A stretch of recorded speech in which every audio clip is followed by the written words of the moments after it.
Okay, guys, hello and welcome to Rare is Real. And now, today we are going to talk about something that many of you guys have heard of, yet not heard of any time in your life, and that is falgum. Everybody knows that cough सबको होता है, सर्दी सबको होती है, लेकिन ऐसा क्या डिफरेंस है between this falgum, ये mucus जो जेली जैसे दिखता है, and between the other parts of cold and cough? ऐसा क्या है इसमें जो क्या ये हमारे लिए रियली हानिकारक है? Is it really harmful to us और it is actually protecting us in a way? Exactly हो क्या रहा है, ये बात समझ में आनी चाहिए. Whatever is happening to us is actually visible in our body. अगर हम ध्यान से देखेंगे तो हमें बहुत कुछ दिखाई देगा. ओके, सबसे पहले let us find out how it looks like. Okay, so I'll just show you that. So ऐसे जेली के जैसे दिखता है, बिना ग्लिसरीन की जेली, बिना ग्लिसरीन की जेली जैसे दिखता है, एंड बिना फ्लेवर की jelly, I am so sorry, glycerine होने वाली जेली.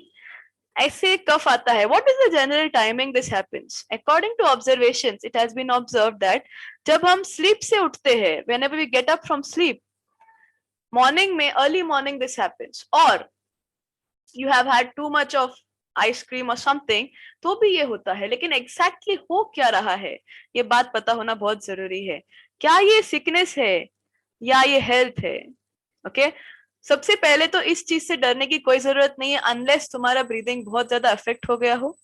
एंड इन जनरल मैं अब डिस्कस करूंगी कि ये एग्जैक्टली हो क्या रहा है. In general we will discuss what is going on with this. Okay, सबसे पहले मैं बात करूंगी इस बात की कि exactly what does happens about mucus, this mucus. Okay, slimy है, पॉप आउट होता है वर्स्ट टाइम पे, लेकिन this gel like substance wherever it is, in your nose, in your mouth, in your throat, in your lungs, in your intestine, and even eyes. What is it doing? It is actually keeping your body protected and hydrated. So what it is happening? Okay, 98% water से बना हुआ ये mucus होता है, 1% salt and 1% biopolymers होते हैं. When these biopolymers react with one another, हमें mucus मिलता है जो जेल लाइक होता है. ये actually jelly oh and glue के बीच में दिखता है. अगर आपने देखा होगा, कभी कभी वो व्हाइट इन कलर भी होता है और कभी कभी एकदम जेली जैसे पूरा ट्रांसपेरेंट होता है. ये हमें बॉडी के inside surface as well as outside surface के साथ, मतलब inner surface with inner surface and outer surface, इन दोनों में एक हाइड्रेशन एंड ल्यूब्रिकेशन रखने में मदद करता है. Okay, and it actually traps the foreign materials, चाहे वो कोई इन्फेक्शन एजेंट्स हो, बैक्टीरिया हो एंड व्हाट नॉट. ओके, अब ये बायोपॉलिमर्स कहाँ से आते हैं? ओके, तो ये प्रोटीन से आते हैं, ये ब्रिसल्स जैसे आते हैं. ब्रिसल्स मतलब अब इट्स लाइक जब हम टीथ ब्रश करते हैं तो जो ब्रश के ऊपर हेयर रहते हैं वैसे दिखने वाली चीजें होती है. ओके, तो ये हार्मफुल थिंग्स जो हम ब्रीद इन करते हैं उससे हमें बचाने की, काम करने की कोशिश करते हैं. इसलिए we have this runny nose, या हम लोग स्टमक में लेंगे तो स्टमक के अंदर रहता है जहाँ पे ऑलरेडी डाइजेस्टिव एसिड है जो बहुत कुछ मार देता है. It actually makes us sick if this doesn't happen. Okay, now अगर 98% वाटर से 92% वाटर में आ गया तो बहुत ही अजीब हो जाएगा. अगर 92% वाटर में आ गया तो वो मूवमेंट होगी नहीं, एंड हम लोगों को ड्राई माउथ लगता है, आईज में इच होता है, लंग्स में ब्रीदिंग नहीं होता है. What I am saying has nothing to do with COVID. ये नॉर्मल सर्दी का इशारा मैं दे रही हूँ जो लोगों को समझ में नहीं आता है. Okay, cough is actually not bad. Cough is actually good. It's an indicator that your body is working. Mucus will clear itself out. Cells will produce this mucus and pump out more slimy stuff if they feel that there is bacteria or virus near you. Okay, so ऐसे क्या समझ में आएगा? What is falgum now? Falgum is nothing but mucus जो हमारे lungs से निकलता है. हमारे चेस्ट से निकलने वाला जो म्यूकस है उसको बोलते हैं falgum. It doesn't really matter कि हम उसको swallow करते हैं या बाहर फेंक देते हैं. एक्चुअल में उसका काम वहां हो गया है जब वो बाउंस आउट हो गया है. ओके, अब म्यूकस या फैल्गम हमसे बात भी करता है. Do you know how to hear it? Okay मैं बताती हूँ ना, इट्स समथिंग लाइक दिस। अगर कलर एंड कंसिस्टेंसी कांस्टेंट है, अनकलर्ड है तो बहुत ही अच्छा, लेकिन कलर एंड कंसिस्टेंसी कांस्टेंट है, पर्ल व्हाइट है, तो कुछ नहीं है, तुम हेल्दी हो।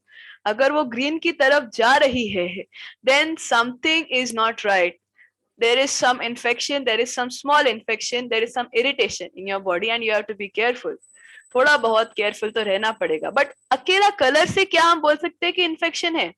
नहीं, इसका असर हो सकता है ऑन पोल्यूशन, आप स्मोकिंग करते हो तो उसका असर भी हो सकता है।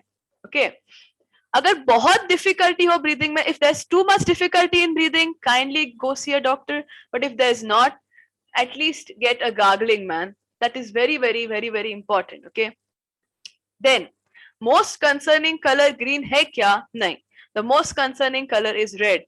वो ब्लड के जैसा अगर आप बाहर निकाल रहे हो, then there is some damage in your lungs. So what has happened is either उसके अंदर जो ब्लड वेसल है वो थोड़ी सी फट गई है, जिसको रप्चर बोलते हैं, या फिर कफिंग की वजह से ब्लड माउथ या नोज से निकल रहा है। सेकेंड, अगर किसी और का म्यूकस आपके हाथों के आसपास या नाक के आसपास किसी भी एंगल से आ गया, ओके तो आपके लिए ठीक नहीं होगा। It can be a sign of transfer. So and also viruses can live for 24 hours outside of the body, so you should avoid touching your face or blown nose or anybody who's having too much cough, उसके साथ please food share कभी मत कीजिए। Okay then what else is true in this? Okay, this asthma can give you asthma. Yes, you can have coughing, you can have wheezing जिसमें ऐसे होता है, या फिर ब्रेथलेसनेस हो सकती है। रिलीवर इनहेलर एक चीज है जो अस्थमा के लिए दी जाती है, लेकिन वो अस्थमा के लिए ही दी जाती है, not necessary. The reliever inhaler can also be given for different stuff, like just helping yourself breathe in again. Your cold and cough can go and keep itself in the areas, the pockets where air is actually supposed to be there, and that is a little bit harmful. So inhaler use करना कोई बुरी बात नहीं है, लेकिन if you are using it more than 3 times a week, oh man, you need to see a doctor. That much is definitely true. Okay, the color of the phalgum is not completely accurate. किसी का transparent, किसी का white, कुछ भी हो सकता है, लेकिन it's completely normal, it will come out sometimes. but इतनी बात हो सकती है कि थोड़ा सा inflammation हो गया है, अंदर हीट हो गई है। okay, so there is airway in the nose, sinuses, everything. okay, so you need to just treat your nose and breathe properly. Do breathing exercises like anulom vilom, okay, and it will help you a lot. okay, do pranayam, it will help you a lot again. okay, there can be a trigger and you may get some allergies later on. green है तो कोई chest infection हुआ है, cold and cough हो सकता है। red है तो जाके प्लीज देख के आओ। अगर ब्लैक या ब्राउन है तो स्मोकिंग का रिजल्ट है। नॉर्मल लोगों को ब्लैक या ब्राउन जेल नहीं होता है। okay, so gel like transparent is very very common. I think you guys must have understood, it's not very serious unless it's red or dark brown. अगर बहुत green है तो जाके अपने आप को ठीक करना जरूरी है, डॉक्टर को जरूर देखना। लेकिन नॉर्मल कफ जेल लाइक होना is not actually a bad thing. It indicates that your body is working. You need to drink some water.